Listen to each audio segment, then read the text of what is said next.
Добро вечер, второ издание на Дневникот на Канал Плюс. Еве дел од настаните кои ги обработивме денес.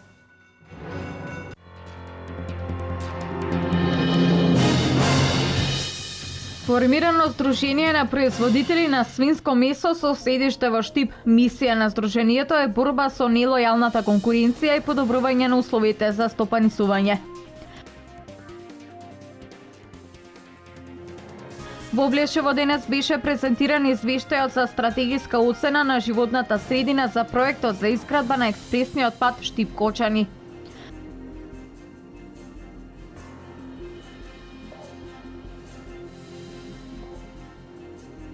Утре е голем празник и неработен ден за муслиманите. Се слави празникот на жртвата Курбан Бајрам.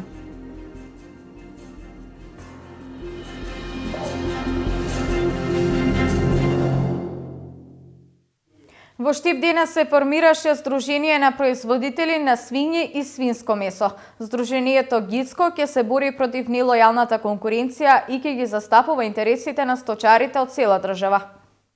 Во Штип е формирано Сдружение на производители на свињи и свинско месо Гицко. Го сочинуваат собственици на свињарски фарми кои во моментот одгледуваат над 150.000 свињи, односно обезбедуваат половина од потребите со свинско месо во Македонија.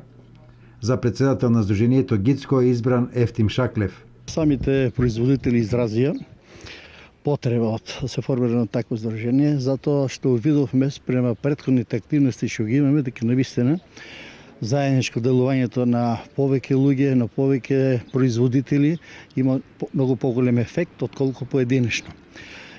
Пред неколку време имавме многу проблеми. Например, требаше да се намалат царините за увоз на замрзнато свинско месо. Имавме проблеми со некои закони што не беа во наша полза. Собствениците на свињарски фарми очекуваат конечно да почнат да се решават хроничните проблеми со кои се соочуваат подолго време. Тоа е еден голем чекор во делот на самите производители затоа што првпат организирано сакаме да ги решаваме проблемите кои се во основа се соочуваат свинопроизводителите во Република Македонија. Ова денеска е голем потек за свинопроизводители, значи тука очекуваме да бидат присутни сите производители на свињи во Република Македонија. Значи ова ќе биде потполно непартиско здружение во кое ќе самите членови ќе одлучуваат и да можат да делуваат на територија на Република Македонија. Па онака, ова е добар потек за организирање на овој производителите на свинско месо. Потребно беше за да се формира ова здружение, така да очекуваме сите малце подобро здружување, да ги оствариме нашите цели и проблеми, така е. Седиштето на Гицко е во Штип, а во него во моментот членуваат над 20 одгледувачи на свињи и свинско месо. Прва обврска на здружението ќе биде средување на состојбата со увозот на свинско месо. Компанијата Knowledge Центар денес во Штип организираше информативен настан за формирање на бизнис центар за подршка и советодавни услуги на предпријатијата. Проектот го реализира Центарот за развој на Источниот плански регион. Денес се одржа петиот поред информативен настан за приватниот сектор од Источниот плански регион. Во рамки на проектот формирање на бизнис центар за подршка и консултативни услуги за мали и средни предпријатија во Источен плански регион. Имено, малите и средни предпријатија имаат многу предизвици пред нив од самото формирање на предпријатието. Всушност ние и работиме и со малите и средни предпријатија и со поголемите индустријски капацитети, бидејќи нашите консултантски услуги се во делот на животна средина и им помагаме како најдобро да одговорат на предизвиците кои стојат пред нив. Знаете и сами, тие треба да се грижат за суровините, квалитетот на суровините, треба да се грижат за самото производство, да биде тоа одржливо, потрошувачката на енергија, изворот на енергија всушност, емисиите кои ги создаваат при создавање на тој производ или давање на некоја услуга. Поред Пејчиновска, Андоновска, секаде во светот и во Европската Унија, па и кај нас, малите и средни предпријатија ја движат економијата во државата и затоа е важно да бидат минимални влијанијата врз животната средина. Еве ако зборуваме за една фабрика, производен процес. Кога ќе се изгради тој? Пред да се изгради всушност, кога е во фаза на проектирање, треба тие да добијат решение дека нивниот производен погон ќе работи во согласност со барањата на животна средина. Треба да се подготви елаборат за заштита на животна средина. Мислам дека граѓанските здруженија, граѓаните ги почитуваат и ги прифаќаат и ги услужуваат, ќе речеме, за секоја потреба, затоа што знаат дека сме ние луѓе што работиме во нивни интерес. Кога се обративме за загадувањето во Дузлакот од запушената шахта. Цела недела молевме, се обраќавме до сите и на крајот, веќе кога телевизијата реагираше и излегоа на терен и чистеа 2 дена. Јас ги разбирам дека тоа се рурални подрачја, дека граѓаните загадуваат, но сите мора да се менуваме. Главната цел на оваа програма е реализација и исполнување на поставените цели за значајните аспекти на животната средина во компанијата, односно подобрување на ракувањето, складирањето и употребата на химикалиите во насока на зголемување на безбедноста и здравјето на луѓето и секако заштита на животната средина. Регионален граѓански форум се одржа денес во Штип. Организатор беше невладината Цивика Мобилитас, а целта е да се утврдат приоритетните проекти кои според граѓаните треба да добијат финансиска поддршка од Швајцарската агенција за развој и соработка. Граѓаните од источниот регион денес имаа можност да дискутираат и разменуваат мислења со кои ќе ги идентификуваат приоритетите и проблемите во нивните заедници. Она што е заедничко скоро за сите општини за кои е потребно решение, имиграцијата на младите, управување со отпадот, заштитата на животната средина и соработката помеѓу граѓанските организации. За да можат овие приоритети да ги решат граѓаните со помош на невладините организации, треба да изработат проект. Целта на форумите е да се разменат мислења и да се договорат акции. Доколку истите бидат оформени во како проекти слично, може да се пријават во нашата програма во Цивика Мобилитас, меѓутоа и во кај останатите или нормално донатори. И имаме повеќе типа на грантови. Најсоодветен можеби за некој локален проблем е малиот акцијски грант. Висината е 400.000 денари. Фондацијата за развој на локалната заедница од Штип е една од организациите која има добиено институционален грант од Цивика Мобилитас. Средствата кои ги имаат добиено се од Швајцарската агенција за развој и соработка, со кои ќе ги покријат тековните и оперативните трошоци. Многу ретко, скоро никој, освен овој донатор, не дава вакви средства и овозможува плаќање на тековните и оперативните трошоци и фокусирање на вистинската наша работа, оно што треба да го правиме. Во секој случај, ваква програма која што е голема, околу 8 милиони швајцарски франци за 3 години, е предизвик и за организациите и за донаторите и може многу да промени во функционирањето на невладините организации, да промени многу на подобро во самата заедница, во она што тие го прават и во нивниот контакт со граѓаните и решавање на нивните приоритети и проблеми. Грантовите кои ги доделуваат Цивика Мобилитас на невладиниот сектор се исклучително важни, бидејќи ја подигаат јавната свест кај граѓаните, само иницијативно да се организираат за изнаоѓање на можни решенија на приоритетните проблеми. Значи, преку прашалници граѓаните ги детектираа проблемите со кои што се соочуваат. Значи, некои имаат проблеми во врска со паркингот, други со канализација, улично осветлување, зависи нели кои граѓани во кој дел од Штип живеат. Еден од проблемите кои ги истакна граѓаните е зачувување на единствениот зелен парк во населбата 8 ноември. Конкретниот проблем е, значи, за кој се дискутира ние како неформална организација на граѓани е за зачувување на единствениот зелен парк од рамна површина во нашиот град е кај 8 ноември до поштата. Значи нашата интенција е како граѓанска организација, неформална граѓанска организација да можеме да ја помогнеме на граѓаните во остварувањето на нивните права. Во Штип се одржа 6 од 8 регионални форуми Твој простор, твој глас за соработка за граѓанските организации, активисти и други чинители од источниот плански регион во организација на Цивика Мобилитас. Денес во Берово се одржа работилница за подигање на капацитетите на индивидуалните туристички објекти, проект кој општина Берово го реализира заедно со Мировниот корпус. Општина Берово ќе ги подига капацитетите на индивидуалните туристички објекти. Со проект во соработка со Мировниот корпус, општината ќе работи на подобрување на условите и зајакнување на човечките капацитети за промоција на туризмот во Берово. Јас сум Gwendolyn Schaefer, јас сум од Америка и работам со Мировниот корпус од Америка. Имаме проект со општината на Берово. Имаме проект со туризм, со туристи и да имам повеќе луѓе низ светот да дојде до Берово за различни акомодации. Сместувачки капацитети. И ние како локална самоуправа го прифативме проектот и партиципираме и финансиски и даваме силна логистичка поддршка за реализирање на истиот. Јас како градоначалник ќе ги поддржувам таквите проекти, се со цел и самите собственици на викендиците да имаат поголеми бенефити, да имаат поголеми финансиски резултати, тоа значи да имаат поголем број на гости, а се разбира и да се едуцираат и да даваат подобри услуги кон туристите, тоест туристите кои ги користат нивните услуги да бидат задоволни и со еден збор сите заедно да стопанската гранка туризам ја унапредуваме. Проектот има за цел да ги вклучи сите досега регистрирани собственици на вили и куќи за сместување, кои заеднички со представници од општинската администрација ќе работат на проблемот. Проектов е тоа како значаен, бидејќи со него се опфаќа, мислам дека и за прв пат вака јавно се говори за законската регулатива, што е тоа кое што треба нашите изнемувачи на приватни сместувачки капацитети, како законска рамка, да може да го опфатат во својата понуда.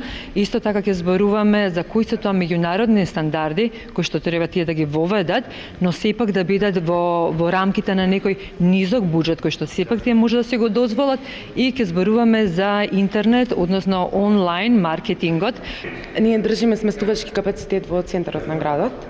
Ова работилница мислам дека ќе допринесе многу, како и многу наредни кои што се надевам дека ќе ги има. Тоа е еден многу добар проект затоа што ќе ја подигне свеста на оние кои што се грижат за тие капацитети. На начин што ќе им покаже на кој начин треба ние да ги примиме гостите и кои квалитети услуга треба да им ја понудиме. Па еве сега да речеме има една инвестиција горе, мислам дека тоа е владин проект со патеката што се направи околу Беровското езеро, тоа е добра работа. Од средствата кои се собираат од туристичка такса, мислам дека тоа се мали средства и не може многу да се постигне, се направи во однос на туризмот таму за развој на туризмот.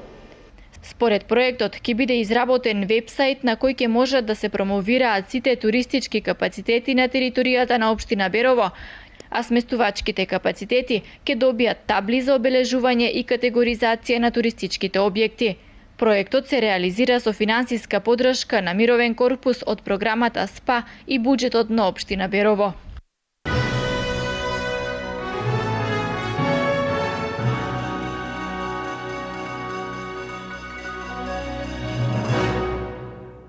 Во Облешево денес беше презентиран извештајот за стратегиска оцена на животната средина за проектот за изградба на експресниот пат Штип-Кучани во должина од 28 километри. На презентацијата учествуваа представници од институции и невладени организации од регионот. Во организација на јавното претпријатие за државни патишта на Република Македонија денеска во Облешево се одржа презентација и јавна расправа по извештајот за стратегиска оцена на животната средина за инфраструктурниот проект изградба на експресен пат А3 делница Штип-3 чешми Кочани во вкупна должина од 28 километри. Присутните беа запознаени дека новото патно поврзување нема да е по постоечкиот магистрален пат, туку ќе се гради сосема нова сообраќајница која ќе минува меѓу селата Чешиново и Облешево наспроти Соколарци, Спанчево, Бања и други. При тоа ќе бидат изградени 4 клучки, од кои едната кај Кочани и повеќе надвозници и подвозници. Со новиот пат практично Кочани, Чешиново, Облешево и другите општини ќе добијат 2 сообраќајници, што значително ќе ја подобри комуникацијата и транспортот на луѓе и стоки.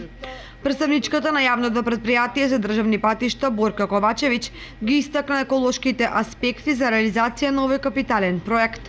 Посебно беше отворено прашањето за доволен број на пристапност кон патот, како и отварање на уште еден објект, односно клучка кај селото Облешево, кое што е најголемо село со 7 до 8.000 жители. Сметаме дека како експерти тоа е оправдано и треба да се насочи кон јавното претпријатие за државни патишта ова прашање за понатамошна дискусија. При тоа таа ги најави следните чекори од реализацијата на истиот. Следниот чекор е завршување на проектот, одобрување на документите од животна средина од страна на Министерство на животна средина од нашата страна и за окружување на сите потребни документи во однос на проектот, за да понатаму ќе биде отворен тендер за изработка на патот и еден дел од патот ќе почне да се работи. Архитектот Илија Стојов го истакна значењето на патот, укажувајќи при тоа дека истиот ќе биде граден според најсовремени стандарди и норми.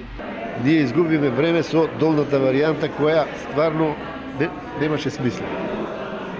Ние со долната варијанта ќе направиме постоечкиот пат, ќе го расипевме и ќе направиме исто оволкав пат за малтене скоро исти пари, а во овој случај тој пат ќе го имаме и стариот ќе ни остане. За градоначалникот Костадин Личков, придобивката од експресниот пат А3 ќе биде своевидна стопанска пресвртница за регионот. Веќе долги децении наназад Источна Македонија и требаше вакво нешто и што е за поздравување ваквата работа. Се надевам дека во најбрзо време, значи се најавува дека до крајот на годината или во почетокот на наредната година ќе почне со изработка на овој експресен пат и мислам дека граѓаните ќе бидат многу задоволни.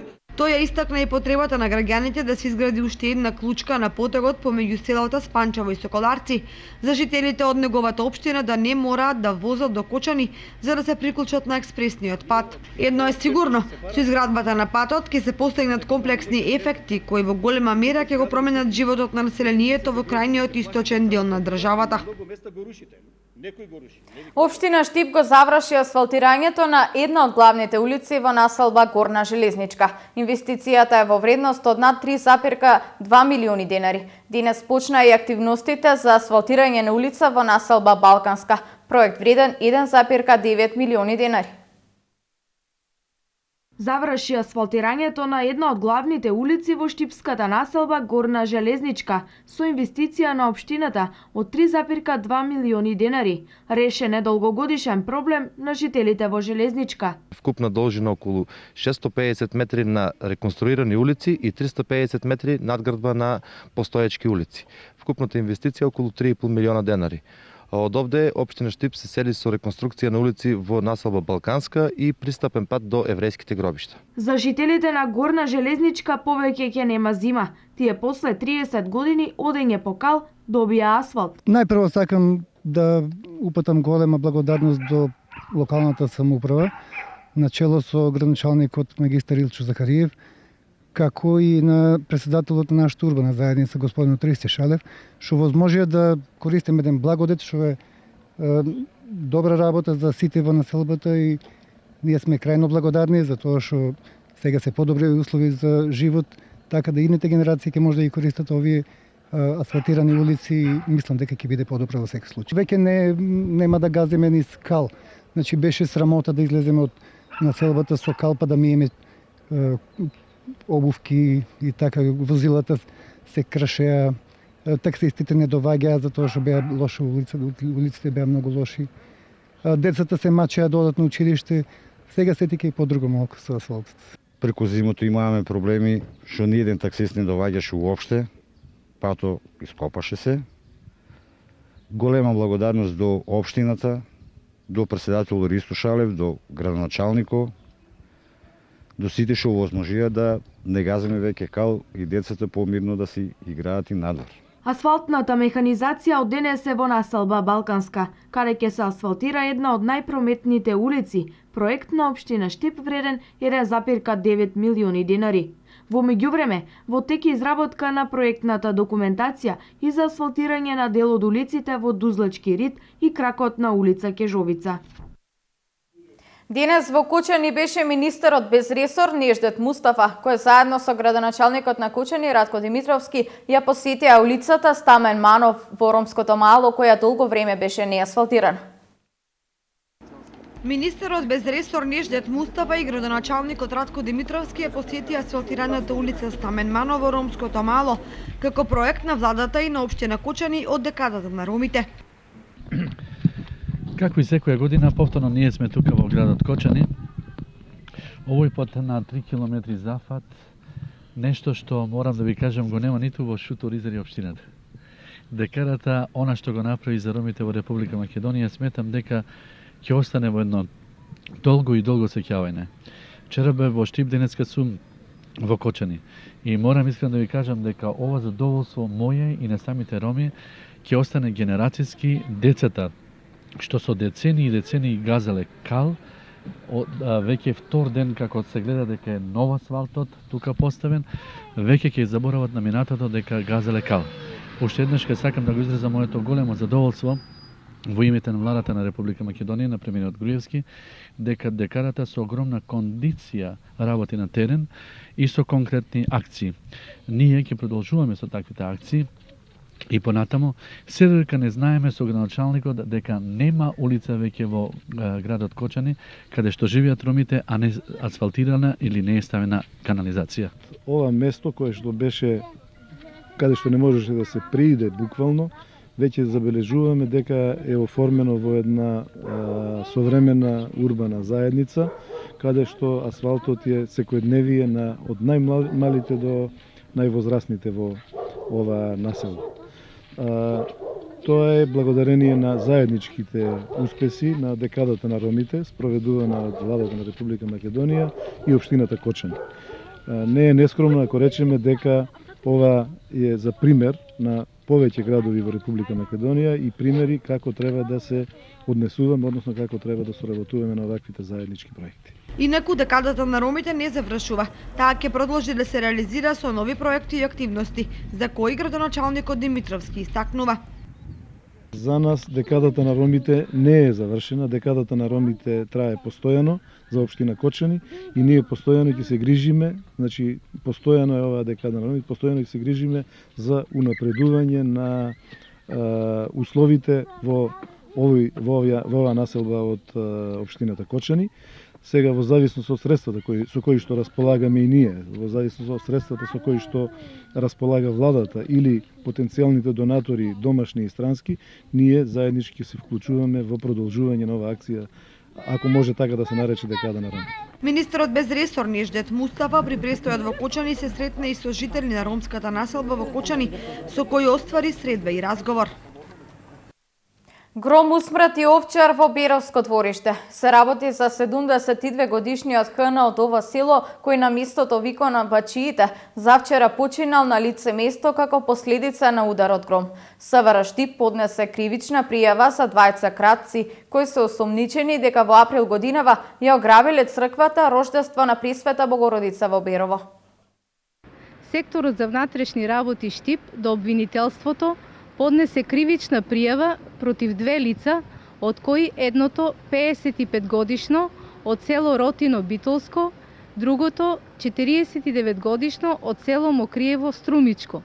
Имено пријавените на 20 април годинава околу 14 часот, откако дошле и влегле во црквата Рожденство на Пресвета Богородица во Берово, го обсервирале местото од каде можат да влезат внатре незабележано, го подигнале дрвеното резе на вратата од црквата и вечерта влегле преку истата, при што со употреба на сила и подесен алат ја разбиле металната каса од каде што одзеле 23.000 денари и 11.000 денари од просторијата за продажба на свеќи.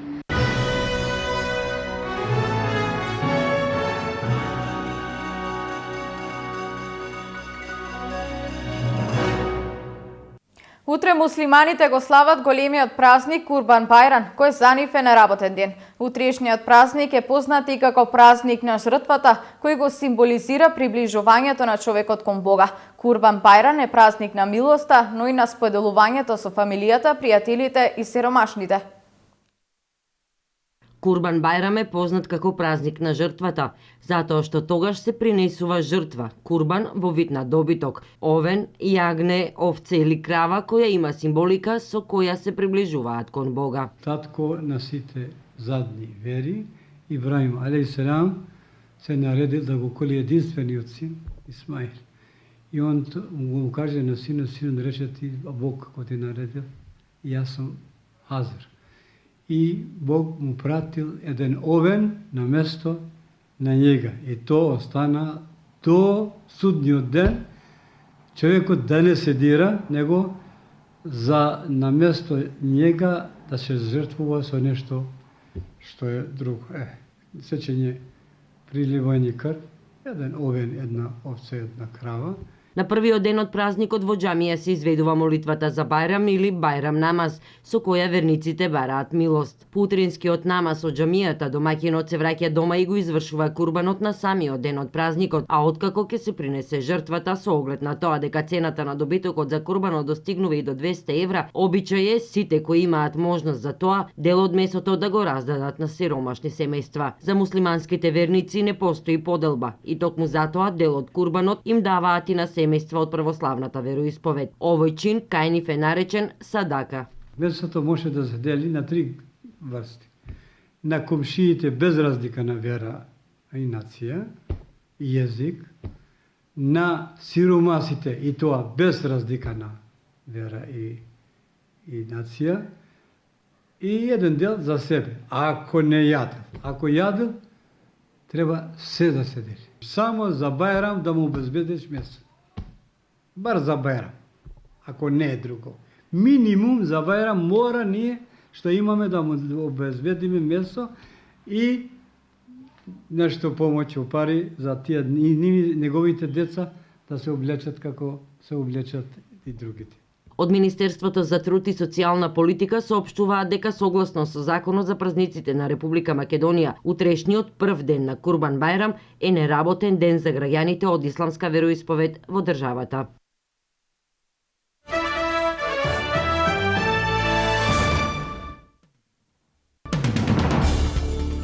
Премиерите на Унгарија и Италија предупредија за најголемата опасност која представува неконтролираниот прилив на имигранти од Блискиот Исток и Африка кон Европа. Експерти од Унгарија и САД предупредуваат дека ескалацијата на ситуацијата може да доведе дури и до светска војна. Ситуацијата со зголемувањето на тензиите меѓу европските земји многу потсетува на ситуацијата во пресрет на Првата светска војна, смета унгарскиот политички новинар Пинтер Бенс. НАТО соопшти дека еден од војниците од неговите сили е убиен вчера во непријателски напад кај воздухопловната база во Баграм, во источен Авганистан. Тоа е седмиот убиен војник на НАТО во Авганистан оваа година. Одговорноста за нападот ја презедоа талибанците. Во соопштението на Алијансата не се наведува националноста на загинатиот војник, ниту детали за нападот. НАТО и САД во моментов во Авганистан имаат околу 13.000 војници. Повеќето од нив ги обучуваат или ги подготвуваат дејностите на афганистанските сили. Високи функционери од американската армија предложиле програма со која би се вооружила коалиција што се состои од 5000 бунтовници против ИСИС, а која веќе действува во северниот дел на Сирија. Групата наречена Сириско-арапска коалиција последниве недели ниже успеси на бојното поле во борбата против ИСИС. Сепак за одлуката за снабдување на новите сојузници со муниција и оружје во САД е потребна дозвола од Белата куќа, која засега не е добиена.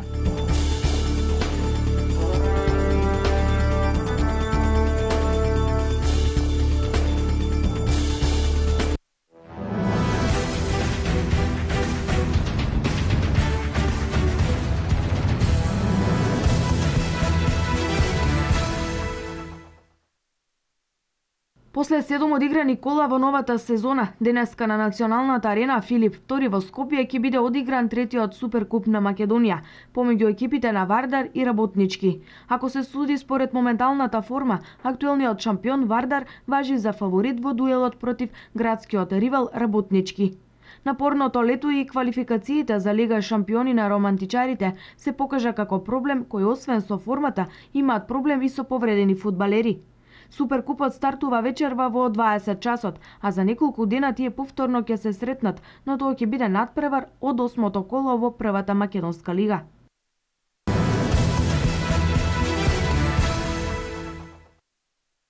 Полскиот интернационалец Левандовски е најзаслужен за убедливиот триумф на Бајерн во дерби пресметката против екипата на Волсбург. Благодарение на полскиот интернационалец Роберт Левандовски, кој постигна 5 погодоци за 9 минути, германскиот гигант Бајерн забележа убедлива победа од 5:1. Домаќинот имаше повеќе од играта и во првиот дел, но Волсбург одлично изведе контранапад во 26-та минута која го реализираше Даниел Калигури.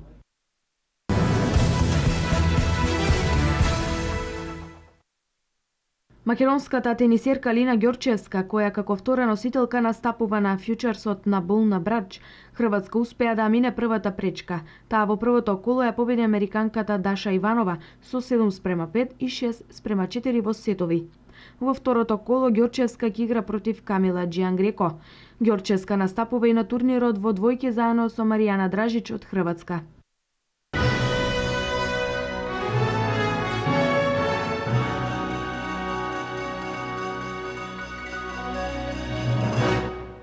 Овде е крајот на дневникот. Останете со нашата програма. Имајте пријатна вечер.